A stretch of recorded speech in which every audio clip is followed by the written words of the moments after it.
Muy buenos días. En este sábado 28 de octubre recordamos a santos Simón y Judas, apóstoles, y reflexionamos del Evangelio de San Lucas, capítulo 6, versículos 12 al 19. En aquellos días Jesús se fue al monte a orar y se pasó la noche en oración con Dios.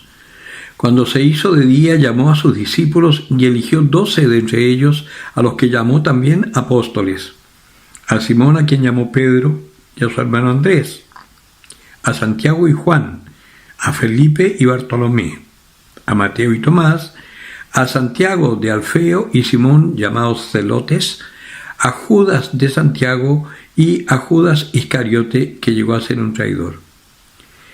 Bajando con ellos, se detuvo en un paraje llano. Había una gran multitud de discípulos suyos y gran muchedumbre del pueblo de toda Judea, de Jerusalén y de la región costera de Tiro y Sidón, que habían venido para oírle y ser curados de sus enfermedades. Y los que eran molestados por espíritus inmundos quedaban curados. Toda la gente procuraba tocarle, porque salía de él una fuerza que sanaba a todos. Palabra del Señor. Una primera aclaración para que no haya confusión: este San Judas que se celebra no es el Iscariotes, es el otro Judas. Y lo primero que vemos acá es que el Señor nos llama por nuestro nombre.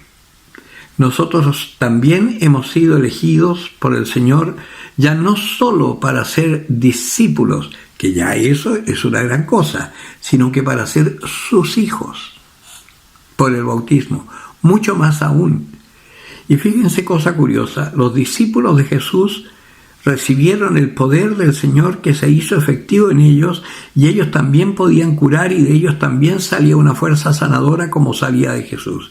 ¿Por qué no sale de nosotros, que somos no solo los discípulos, sino que los hijos de Dios? Por algo muy simple: somos como huerfanitos. Hemos sido educados que nos hablan de nuestro Padre, pero no conocemos al Padre.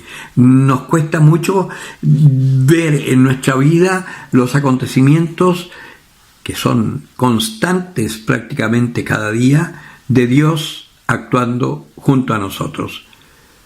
Tenemos atisbos, es verdad, pero no hemos llegado a esa posibilidad de abrirnos absolutamente a la acción del Espíritu Santo para que sea, como dice San Pablo, Dios quien vive en mí. No soy yo, es Dios quien vive en mí. En ese momento nosotros seremos otros Cristos en esta generación para la salvación del mundo. Como lo fueron todos estos apóstoles. Piensen ustedes quiénes eran. Eran pescadores, eran artesanos, era gente simple. Y sin embargo, llegaron a tener una elocuencia, una sabiduría, un conocimiento de la vida, una personalidad que les permitía incluso enfrentarse a autoridades, no para atacarlos o para juzgarlos, sino que para hacerlos caer en cuenta de que estaban equivocados, porque también nosotros tenemos esa misión. Una de las cosas que a mí honestamente me escandaliza de mi querida iglesia es que los obispos no tienen los pantalones para hablar abiertamente de lo que está mal en el mundo y de lo mal que lo estamos haciendo los católicos. No nos orientan, como que tienen miedo, como hay algunos que han hecho escándalo, como que ya todos están estigmatizados y no se atreven a hablar no sea cosa, a no ser que tengan tejado de vidrio. Todos tenemos historia, y todos tenemos historias de gruesos pecados, todos, pero también, si estamos en Cristo, hemos conocido el perdón y la misericordia. Y además ese perdón y esa misericordia nos transforma. Mi vida antes de conocer al Señor era una vida de escándalo. Yo vivía como uno más del mundo, cometiendo pecados gordísimos. Pero cuando me encontré con el Señor, me dejé conquistar por su amor. Y no digo que ahora no cometo pecados, por supuesto que los cometo, porque soy un cabeza dura y no me convierto. Pero conozco la misericordia del Señor. Y eso me hace no tener miedo de hablar con la verdad.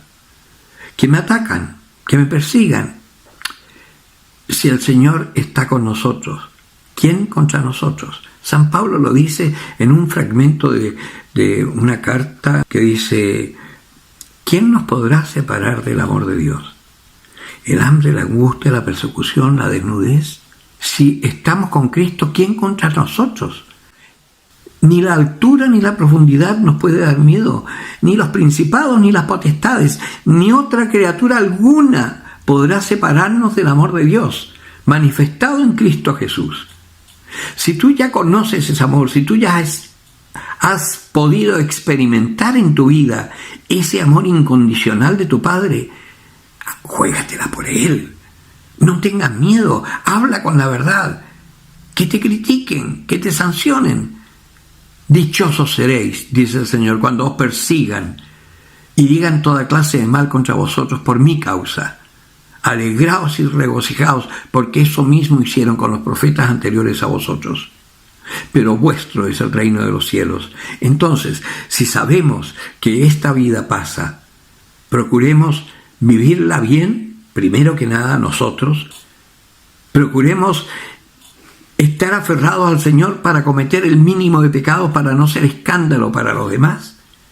Y procuremos ser luz para nuestros hermanos, para que los que nos rodean descubran que hay una posibilidad de vivir bueno, aún en medio del caos.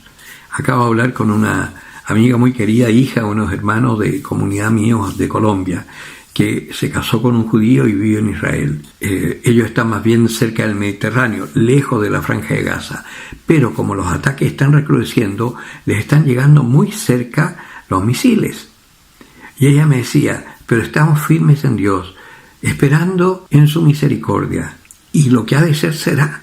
Ella se convirtió al judaísmo, son perfectos judíos, su marido un judío practicante. Entonces ellos están orando, pidiendo al Señor que tenga compasión del pueblo. Es lo mismo que tenemos que hacer nosotros.